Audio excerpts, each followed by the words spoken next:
live for the Power Chat series, the Texas Tough Championship post show. Special guest here, Charlie Davidson. Charlie, how are you doing today? I'm doing great. Happy to be here. Yeah, I'm excited to have you on the show. This is the first time you've come on to my show. Is it the first time you've been on the Point Fighter Live page? That's correct. I did the show with Alex and Jeff, but this is my first time on this podcast. So thanks a lot. Oh, awesome. Okay, so let's start off. It's the post show for the Texas Tough. How did the tournament go in general, and how did it go for you? It went good.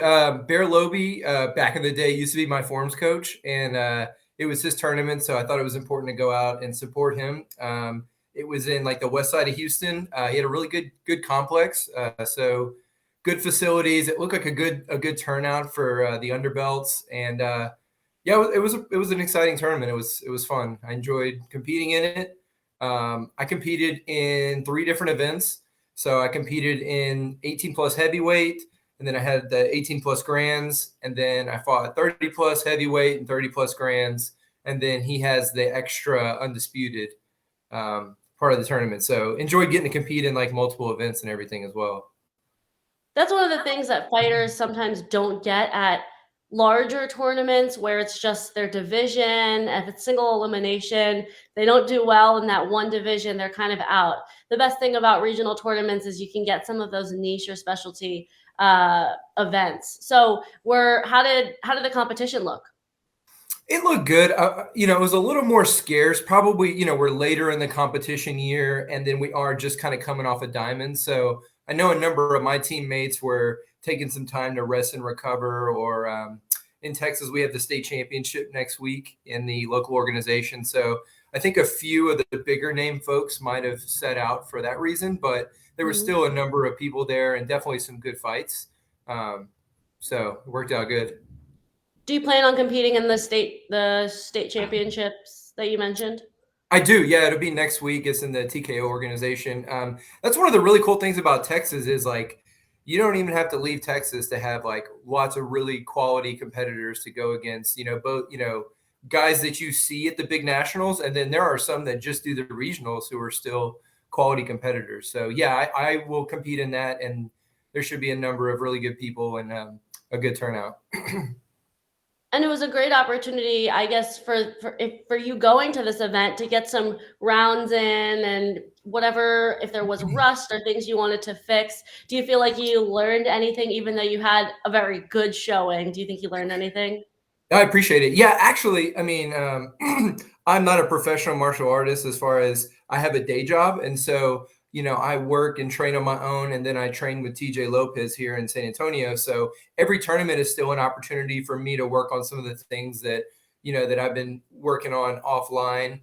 This tournament in particular, I said, I really want to score a head kick in every fight. And I think every fight, all 5 of my fights, I scored at least 1 head kick, and it came close on a couple of other ones. So that was something that I worked on. It showed up well. In most of those cases, it was a double round kick, so just like low, high. Got those 2 points, and 2 points is a game changer in a lot of these tournaments. So that was really helpful. What made you set that goal? Just, I feel like in the adult division, especially I don't want to pigeonhole like the men's heavyweight division, but head kicks are generally not the thing that score or that even you guys really go after. What made you set that goal? Yeah, I have always been a kicker. So like ever since I was younger to now, like I've always been a kicker. And then obviously I grew over time. I think I've shown throughout this year and last year that my side kick is there. I score a lot of points with the side kick. And then of course the back punch is there. But I said, hey, I really need another weapon. I really need to develop like one extra thing. And my dad, who's my coach, was like, hey, you need to throw the double round kick and you need to score with it. Don't just throw it out there like this tournament. Just focus like a little flutter or whatever. Right. Don't just show it, but like score with it. And he's like, and hey, even if you don't score with it, now they've seen it and they've seen the elevation and that sort of thing. So I kind of try to pride myself on not necessarily fighting like a stereotypical heavyweight. Like I try to move around a lot. I throw a lot of kicks, a lot of head kicks, that sort of thing. So. So now, how did you get into martial arts? You said your dad is your coach, so you might come from a karate family? Not particularly. So I started when I was like 9 years old, and my younger brother, who is also a 4-time NBO world champion, He was 8 years old at the time. So my brother and I started martial arts like a lot of younger kids. And as we were progressing in rank, we started competing. And Mhm. we started kind of getting good. Like we were competing, like I said, on the Texas local circuit, winning the state championships. And that's back when NBL was really big. So Bear Lobe, Regina Thompson, like a number of Mhm. folks that we were close with in Northcutt said, hey, why don't you come with us to these NBL tournaments? So we started doing the NBL tournaments, started winning the NBL world titles. And um, my brother his name is James Davidson. Him and I both have had a lot of things kind of go on in our lives. Martial arts has been a huge part of our life, but we've also had other accomplishments. For example, he played college football at University of Texas, El Paso. I went to Baylor University and I had a professional business career. He actually played in the NFL after college as well. Um, Oh, and I got a graduate degree. So we both have like always had martial arts kind of at the center of our lives, but we've also had like other goals outside of that. And so yeah. at one point, I stopped competing. Well, actually, let me back up a little bit. Because of my business career, I moved to different parts of the United States. I lived in Mhm. Roanoke, Virginia at one point. I lived in Chicago, in Dallas, DC. Now I'm back in San Antonio. One really cool thing was because of all the connections that we made competing in martial arts, I always knew somebody where we were and I was able to train with them. So I trained with Sean Elliott and Gina Thornton when I was in Mhm. Virginia. I trained with Alex Dingman when I was in Chicago. I mentioned I'm with TJ Lopez here in San Antonio. I always tried to connect with Cam Doss when I was in Maryland, but for some reason we couldn't tag that up. But so cool to like live in these different places and train with these different people and just really add extra elements to your game to kind of make me the fighter that I am now. And it was only about last karate season that I kind of came out of retirement when I moved back to Texas and I said, hey, I'm going to do some of the local tournaments. And I started doing them and I started performing well. I joined Team Gypsy and I started going back to the big NASCA tournaments. So I did the battle this year. I did Capitals. I was supposed to be at Diamonds. I actually got sick that week. So I had to sit that one out. But it's been a really cool experience for me. Okay, and so you really are ramping up the kind of NASCA national circuit. How is that? I mean, it's going well, but what are some of now your goals as you step into that space again? Yeah.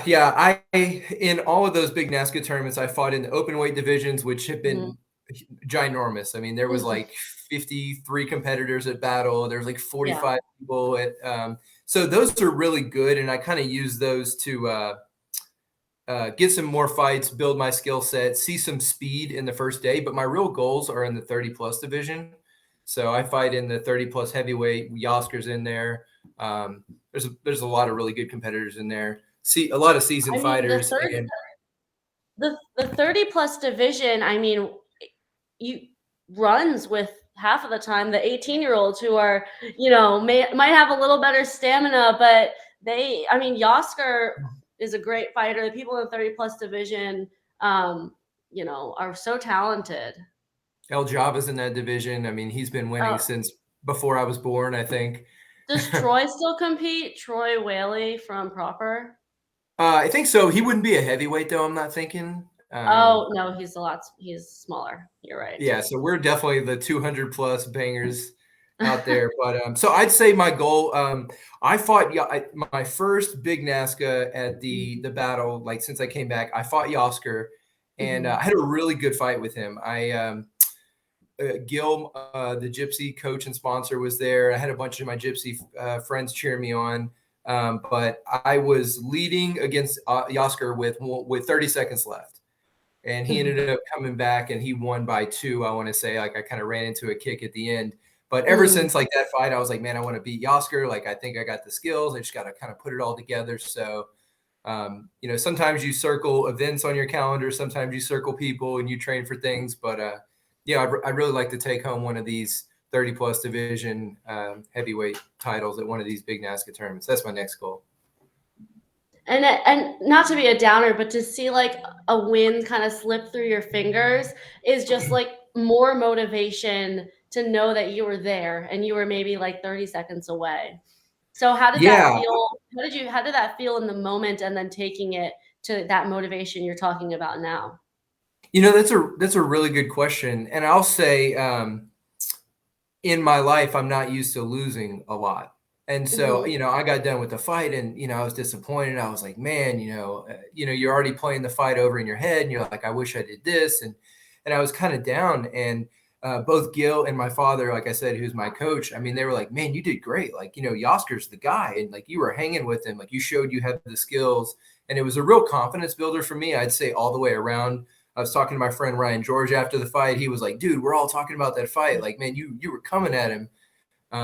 So I mean, I was just really grateful to have such good people around me to kind of pick me up because I guess if you're not competing at that level, you're used to winning everything, and the moment that you don't, you're like, "Man, what happened?" So it was a Mhm. really good confidence builder, and again, like a great motivation to just say, "Hey, that's what I'm training for. I think I've got the skills to do it and the abilities. I've just got to fight the perfect fight and put it all together and get back out there." It's so interesting that you say all the people that kind of lifted you up because that's kind of like a make or break mentality with the people who you surround yourself with and who are surrounded by you. Because I can see in other situations a coach might be like, watch that tape 50 times over and see what you did wrong. Yeah. But so kind of segueing that into, I know you're on Team Gypsy. What's the environment like on that team? Yeah, I can't say enough good things about what being on Gypsy has brought for me. I kind of held out for a long time. Many Mhm. years I saw Gypsy and I wasn't a part of it. I said, well, I'll just do things on my own. But honestly, I grew up with the major folks from Team Gypsy, the Chad Cannons, the Chance Turners, the Peter Sartunis. I grew up competing with them since we were like 8 years old. And so it only was natural to finally join the team, to start team fighting with these guys. We've always been an encouragement for each other, but I feel like that's really been elevated since we were on the team. So like Chance was texting me Mhm. before the fight in the battle, and he's like, "Hey man, we're giving each other feedback. Even after Texas Tough, Chad Cannon pulled me aside and he's like, "Hey man, before state, make sure you're doing this with your guard, you're stepping this way." So it's been really cool to like all these people that you grew up with, like now you're on the same team and you're kind of going to war and supporting each other and lifting each other up. So it's almost like we're brothers out there, seriously. That's great. And when did you get onto Gypsy? I would say when I came back, this last year was my first competition season on Team Gypsy. So one full year, I'd say. Great. And now we're rounding out the tournament season. I know you mentioned you have the state championships. Are you planning on going to the last two NASCA events, I believe, Pan Am's or Toronto? I think I might rest up for those and just kind of get set for AKAs and like the beginning of the tournament season for next year. Mhm. I my full time job is I'm an FBI agent, and Oh, so that as oh, well that's takes. cool. Thank you. In fact, I actually have SWAT team auditions next week, so my body's going to be put through the ringer, Hmm. and it usually is like on a given basis. So sometimes you just Hmm. got to take a little time and make sure you heal and you're kind of putting everything together the way it needs to be. So I think after next week, I'll probably shut it down for the year, enjoy the holidays, and then get back at it hard in January. Yeah, okay. And now, I had previously asked this to my last interview, Joey Castro, but what is kind of your off-season, like, schedule? I know you said rest and you have some things coming up, but Yeah. I know and also you have a full-time job. So how do you balance off-season events, but also getting ready for AKA? Yeah. I was talking to Chad Cannon about this last week because he was like, dude, you have SWAT tryouts. Like I know how difficult that's gotta be. And I was training my body for specific events that will Mm, be used in that, which are completely different than martial arts. But I'll tell you, like I told Chad, I try to just maintain a very high level of fitness. okay. So, I run 5 miles 3 or 4 times a week. I lift weights on the other times. Um, and those are all in the morning, and then in the evenings I'll do drills on the bag. I go to TJ Lopez's school. So Mhm, I'd say my secret to success is maintain a really high level of fitness so that mhm. you're always in shape, you're staying flexible, you're staying healthy, and then working on a lot of those drills and those extra things in Yeah. between time. So that's my That's recipe for success right there. okay. I mean, you make it sound simple, but I'm sure the 5 miles multiple times a week don't look simple. So, okay. So for anybody watching, if you're busy, there's never really an excuse as long as you're just staying fit, and that just means working out, right? That is true. And it's one of those, like, we've been martial artists our whole lives. Like, we know what the kick is supposed to feel like. We know Yeah, what the movement is supposed to feel like. So a lot of it is just having your body prepared and having the mental game down. So just, I'm always watching videos. Anytime I'm in the car, so, I'm watching my videos, other folks' videos, trying to pick things up, trying to learn habits. So the mental part is most of the game at this point. definitely. Okay. All right. Well, it was a pleasure having you on the Power Chat series. Now, as my final question, I normally ask, is the tournament that you attended that this post show is for, so it would be Texas Tough, is Yes. this an event you plan on returning to? I will definitely be back there next year. Like I said, Bear Lobie did a great job with the event. He had some super cool belt buckles, of which I won two. Like I said, I Oh, won awesome. the 30 plus and the 18 plus. That was really cool.